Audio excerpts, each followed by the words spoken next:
Hermione Granger had never liked to rush, especially in her schoolwork. She believed in meticulous planning, thorough research, and precise execution of spells. But this year, their third year at Hogwarts, had demanded a new level of schedule bending due to the classes she had taken on. The time-turner she'd received from Professor McGonagall was both a blessing and a burden, a magical device allowing her to attend multiple classes by moving backward in short increments of time. As the year progressed, the pressure mounted. Balancing her own relentless drive for academic excellence with the time-turner's complex mechanics had left her mentally frayed.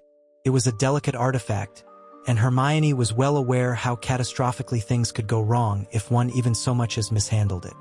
Yet accidents happen even to the brightest witch of her age. It was near the end of the school year.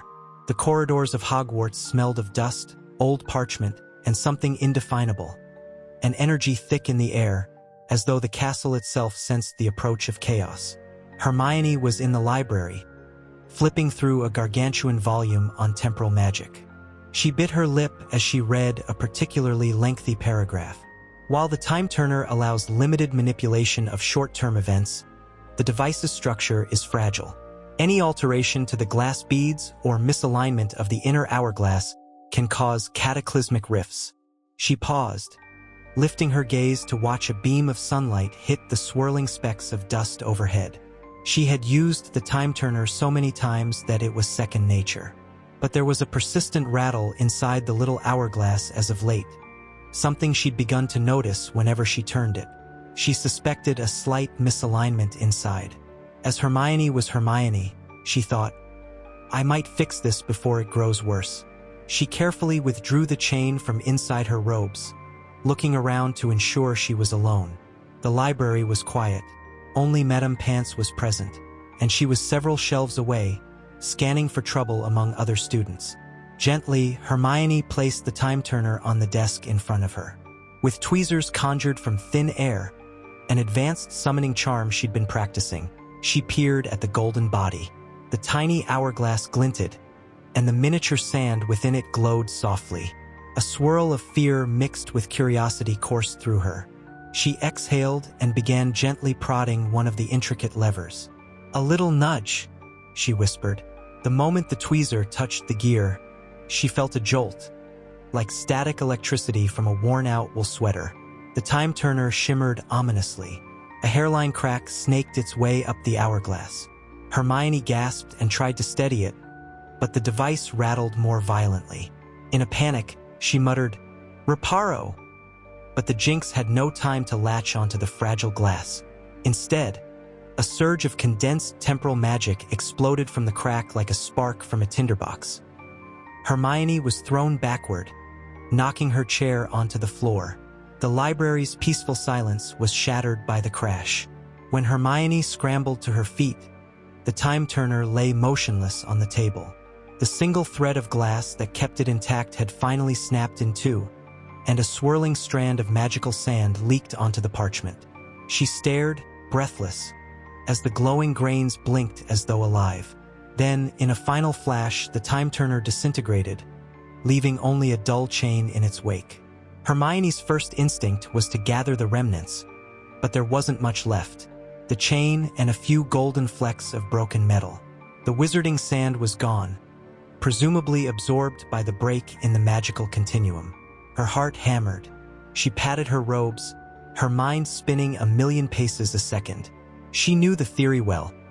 If a time-turner breaks, the unconfined chronomancy can disperse across the timeline, creating unpredictable merges and breaks.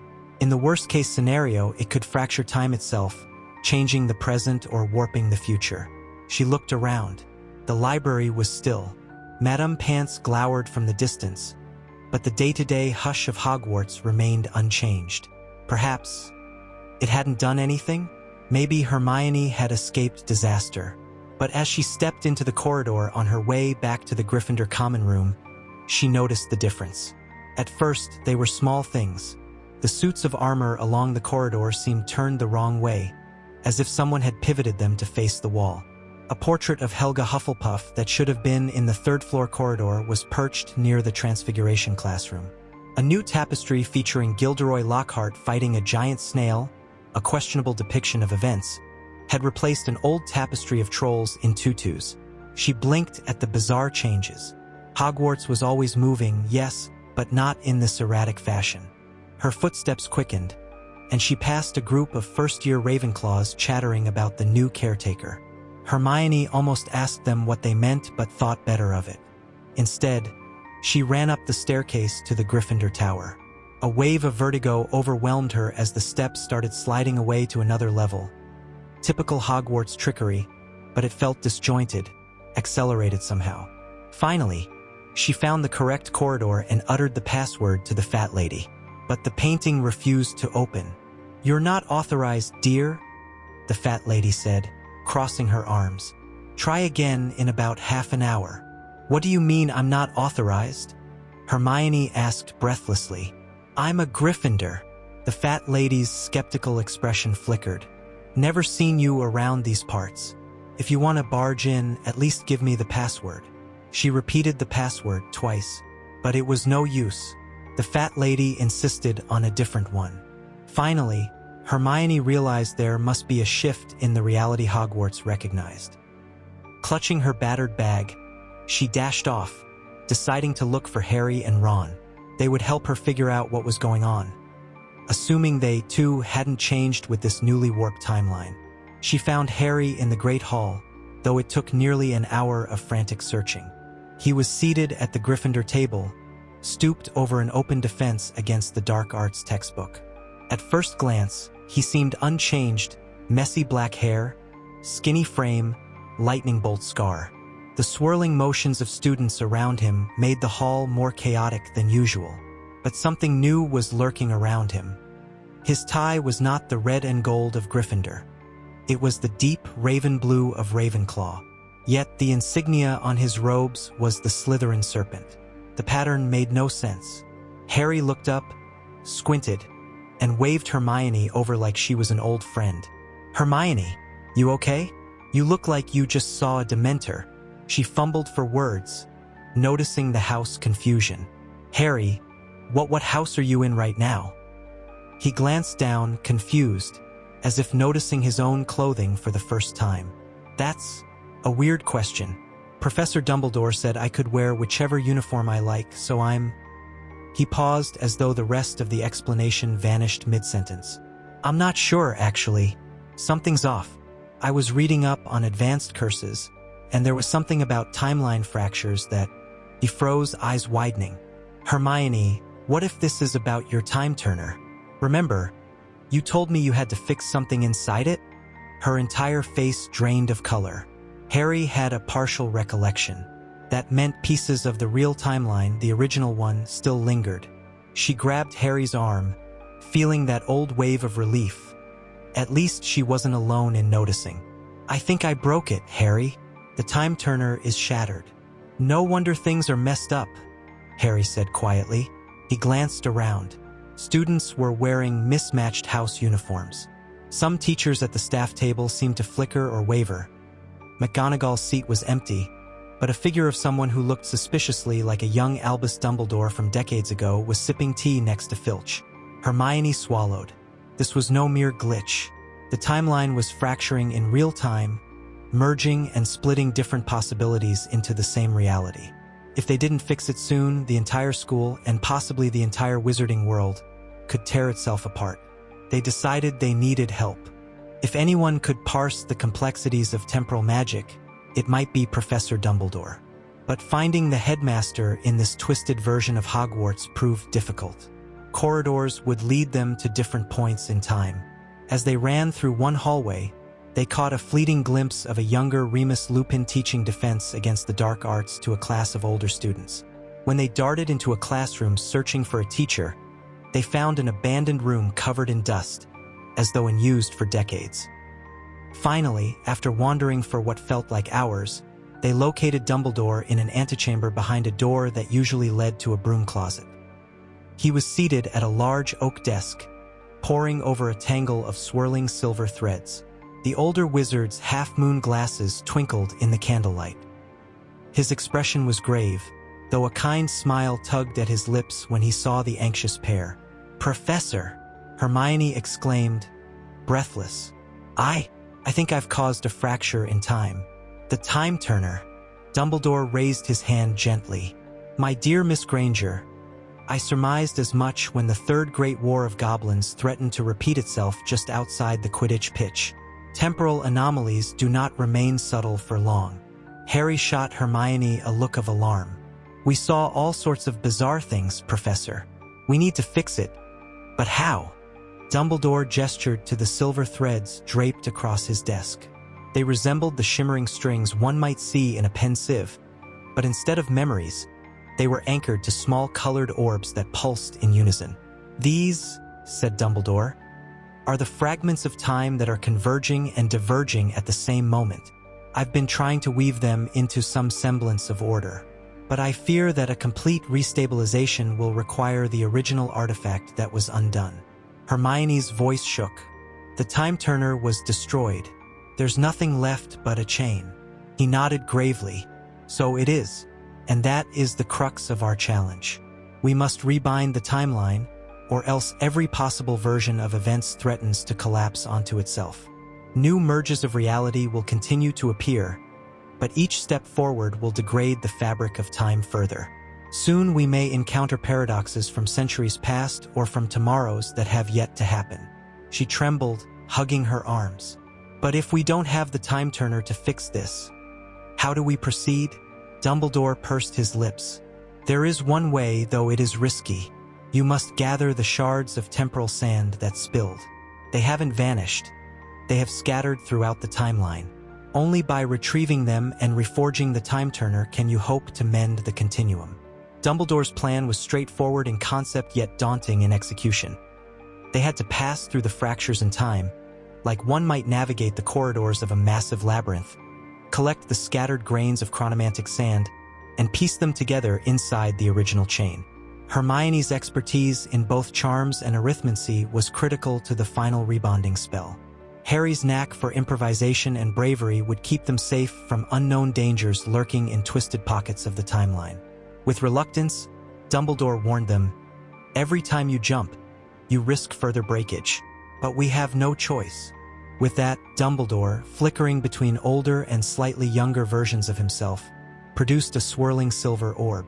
This orb will act like a key, opening the rifts.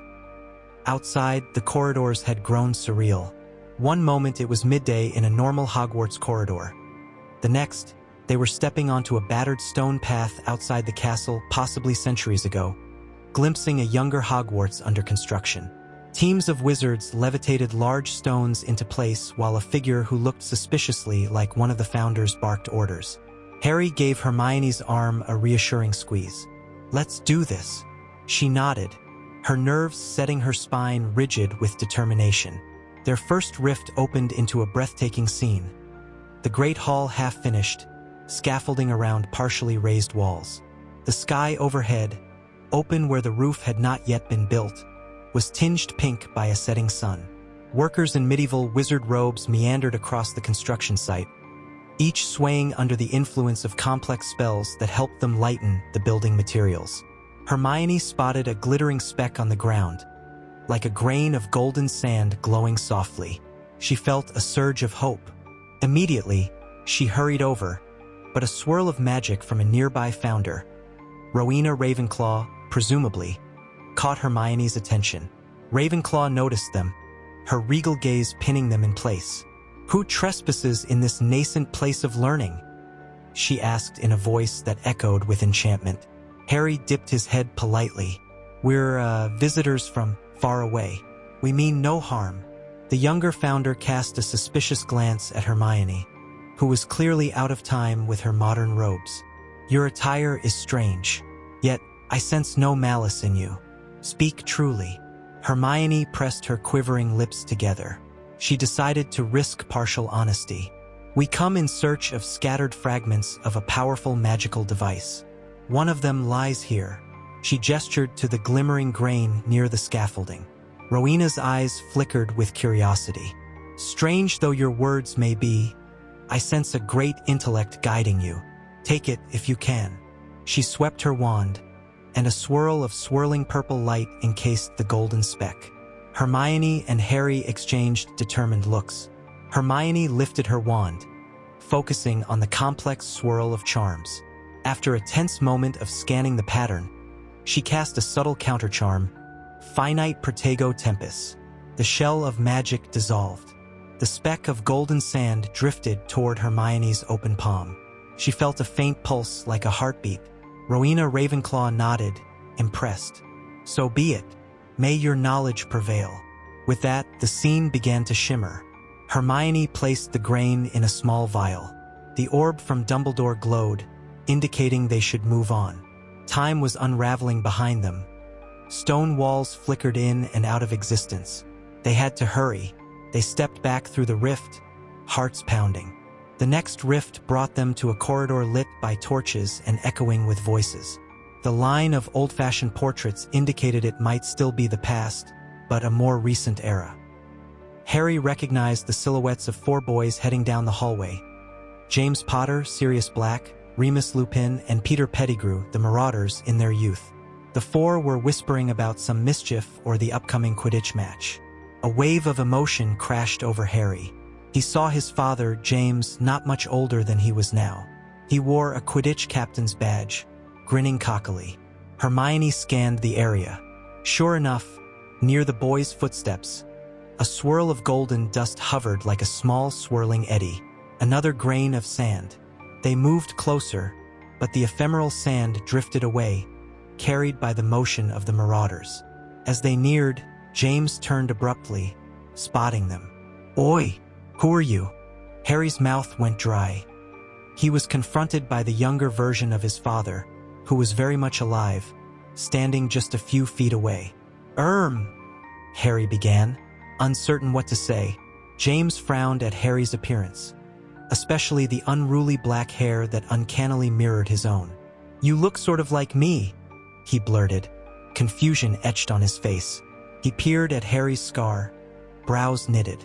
Hermione jumped in to rescue Harry. "We're exchange students from Beauxbatons. We're lost. The castle is a bit complicated." "You're telling me?" snickered Sirius, throwing an arm around James. "Come on, let's help them out. I fancy a bit of a stroll." The swirling grain moved overhead, drifting further down the corridor as if tugged by some breeze of magic. Hermione realized that if they wanted to grab it, they'd have to act swiftly. "Actually," she started, her tone urgent, "we need to fetch something important. We'll be on our way." But James eyed Harry strangely, stepping forward. "Do I know you?" he asked. Harry paused, the ache in his chest overwhelming. "That's my dad," he thought. "I can't tell him. Timelines were already too fragile." Hermione, sensing Harry's emotional state, gently tugged his arm. "We should go," she whispered. "We can't afford a paradox right now." Without further ado, she cast a small summoning charm, Accio Chronosand. The golden fleck shot toward them, swirling around Hermione's wand tip before settling into the vial. The Marauders gawked, but before they could bombard them with questions, Hermione tapped the glowing orb from Dumbledore. The corridor vanished in a whirl of light, leaving behind the 4 teenage boys looking bewildered and faintly suspicious. Harry let out a shuddering breath in the whiteness of the rift. I wish I could have said something." Hermione squeezed his hand kindly. "I know, but we have to fix this. That's the best way to honor them." Their next step thrust them into a corridor that felt cold and foreboding. Gone were the lively torch sconces. Instead, the walls were lit by eerie green lights. Posters and flags depicting a serpent motif adorned the walls. Hermione felt a chill as they walked past a large tapestry showing a giant dark mark, ominously shimmering in the gloom. "This is Hogwarts in a possible future if Voldemort had won," she thought. Harry swallowed hard. Figures in black robes prowled the halls. Students, some with vacant expressions, as if imperious, shuffled along. The oppression was palpable. Footsteps echoed behind them. Hermione whirled to see none other than Draco Malfoy in flowing black robes, with an inquisitorial squad badge pinned to his chest. He noticed them, eyes narrowing. "Who are you two? Why aren't you in your assigned house corridor?" They couldn't linger. Already, the tension in the air made breathing difficult. Checking the orb from Dumbledore, Hermione saw that it pulsed more intensely, indicating the presence of the final needed grains. 2 were close by. Just on patrol, Harry lied, mimicking an aristocratic drawl to fool Draco for a split second. Lord Voldemort's orders. Malfoy looked them up and down. For a moment, his suspicions seemed to subside. Right, he said curtly. Then you'll join me in ensuring no rebels lurk about. You two, come this way. Hermione felt a spike of dread. If they were discovered, who knew what would happen in this timeline? Then she saw a flicker of gold near a statue of Salazar Slytherin. Another golden fleck glowed faintly on a windowsill behind Draco. She and Harry exchanged glances. They had to grab the grains and run. Taking advantage of Malfoy's momentary distraction, Hermione whipped out her wand. Stupefy, the red jet of light caught Draco off guard.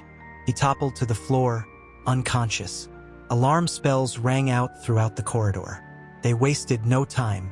Harry dove for the windowsill and scooped the grain while Hermione hurried to the statue of Salazar Slytherin, using Accio Chronosand once more to coax it from a crack in the statue's base. 2 grains glimmered as they joined the others in the vial. They had all the shards, but footsteps thundered around the corner. At least 3 Death Eaters, wands raised, advanced on them. Harry clutched Hermione's arm. Now, Hermione! She fumbled with the orb, shaking from the rush of adrenaline. The corridors blurred. A swirl of brilliant white enveloped them, and they were gone before the curses struck. They emerged in a darkened corridor that flickered uncertainly, as if it couldn't decide which era it belonged to. Colorful banners from a triumphant Quidditch season flapped at half-mast, while the floor was scattered with leaves and dust from random times. The castle was unraveling more severely now. Dumbledore's voice reached them from an alcove up ahead. Quickly, children, the hours are short. He ushered them into a small chamber where they found a circular table etched with runes. Candles flickered in and out of existence, some half-burned, others newly lit. They placed the chain and the collected grains in the center. Hermione drew in a shaky breath. This was it. With Dumbledore's guidance, she recited a delicate incantation, weaving together elements of arithmancy and advanced time magic. Tempora redintegro, fractas auras son lobo, custodi lineas, unitas in fluvio temporis. The grains of sand began to float above the chain, glowing with pure gold radiance. One by one, the fragments fused, swirling into a vortex that coalesced into a newly reformed hourglass. Each grain found its rightful place. The chain reassembled, the golden casing reformed, and a soft hum pulsed through the air. A sense of stillness, fragile and hesitant, filled the chamber. For a moment, nothing happened. Then, with a deep resonance like a bell tolling, the newly forged time-turner gave off a burst of white light that washed across the walls, spilling through the door and into the corridors beyond. Hermione, shielding her eyes, felt the wave press over her like a tide. Reality itself seemed to vibrate, as though countless strings had been retuned to the proper note. When the light subsided, the corridor was still. Harry and Hermione glanced around apprehensively. The floor was once again the familiar stone, adorned with torches and the usual Hogwarts tapestry. House banners, correct and unwavering, hung overhead. No sign of mismatched uniforms or bizarre future paraphernalia. Everything was normal. Dumbledore lowered his wand, his robes once again the deep purple of the present. He smiled gently. I believe the crisis has passed. Hermione held the new time-turner, her hand trembling. Professor, is it over? For good. Time rarely offers absolute guarantees, Dumbledore said with a sparkle in his eye. But I believe so. The timeline should remain stable now. He gestured for Hermione to keep it. Though I suspect, Miss Granger, you'll use this artifact more cautiously in the future, if you choose to use it at all. She nodded vigorously. Yes, sir. I don't think I ever want to see it again, frankly. Harry let out a long breath, leaning against the wall. Hermione, that was intense. We saw the founders, we saw my dad. And that future, if Voldemort had won. He shuddered. There are so many possible worlds. Hermione placed the time-turner chain over Dumbledore's desk gingerly. Those worlds were never meant to collide. I realize now how fragile time can be. Dumbledore's tone softened. Indeed, you have both learned a valuable lesson at great personal risk. At Hogwarts, we constantly traverse boundaries, magical and moral. Time, however, may be the most delicate boundary of all. Sometimes, it is best left unaltered. She bowed her head. Yes, Professor. Harry mustered a weak grin. On the bright side, at least we saved the world again. Well, save time, anyway. A chuckle echoed through the chamber. Even Dumbledore smiled, his eyes returning to their usual twinkling state. Go then, rest. You've more than earned it. In the days that followed, Hogwarts resumed its normal hustle and bustle. The final Quidditch matches took place under bright sunshine. The Great Hall served its feasts, and the castle's shifting staircases once again felt mischievous rather than dangerous. The suits of armor faced the right way, and the portraits all returned to their usual places. Students scurried about studying for end-of-year exams, blissfully unaware of the cosmic near-catastrophe that had threatened the entire timeline. Harry and Hermione found Ron in the common room, complaining about the difficulties of his potions homework, utterly unaware he'd been absent from their entire quest. When they told him a watered-down version of events, he gawked. Blimey, it's always something with you too, isn't it? Hermione tried to flash a confident smile, but deep down, part of her was still rattled. She caught Harry's gaze. He understood. They had glimpsed how fragile reality could be, and how the slightest misstep could unravel countless lives. For Harry, it was a reminder that his parents were real people, living once in a different era. For Hermione, it was a sobering lesson in the dangers of pushing magic's boundaries. One afternoon, Professor McGonagall quietly approached Hermione in the corridor. Miss Granger, I hear you've had quite the ordeal. Perhaps you'd feel safer returning that time-turner. Hermione swallowed hard. Yes, Professor, I'd like that. I'm not quite ready for that responsibility again. McGonagall placed a reassuring hand on Hermione's shoulder. No one blames you, my dear. You showed remarkable courage and competence in setting things right. As Hermione handed over the newly repaired time-turner, she felt a wave of relief. She'd learned that knowledge and ability should be tempered with wisdom and caution. The future and the past were not trifling matters to be rearranged at will. That evening, Hermione sat in the quiet of the Gryffindor common room with Harry and Ron. The fire crackled, illuminating their tired faces. Crookshanks purred lazily at Hermione's feet, oblivious to the magnitude of what had transpired.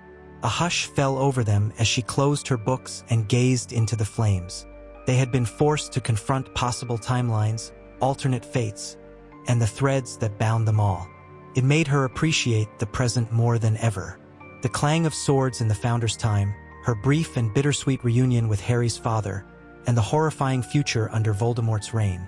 They were all threads of possibility that, thankfully, were no longer colliding in a chaotic knot.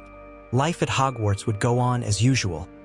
Petty rivalries, magical mysteries, and the unbreakable bonds of friendship. Fancy a game of chess, Hermione? Ron asked at last, breaking the silence. She smiled. Sure, she replied, but let's keep it simple tonight. They all laughed, a gentle, soothing moment of normalcy. Outside the window, the moon shone bright over the Hogwarts grounds, peaceful and secure. For now, time had been restored, the fractures mended. Whatever lay ahead, Hermione knew better than most that the greatest adventures often began and ended with quiet moments like these, moments that reminded her why protecting the present, exactly as it is, was worth every bit of risk. Thus concluded Hermione Granger's brush with fracturing time, a harrowing lesson in the delicate nature of magic, and an affirmation of how the smallest of mistakes can, with determination and selflessness, be corrected, returning the threads of destiny to their rightful weave. Hogwarts carried on, and so did she, more humble, more cautious, and profoundly grateful for the second chance.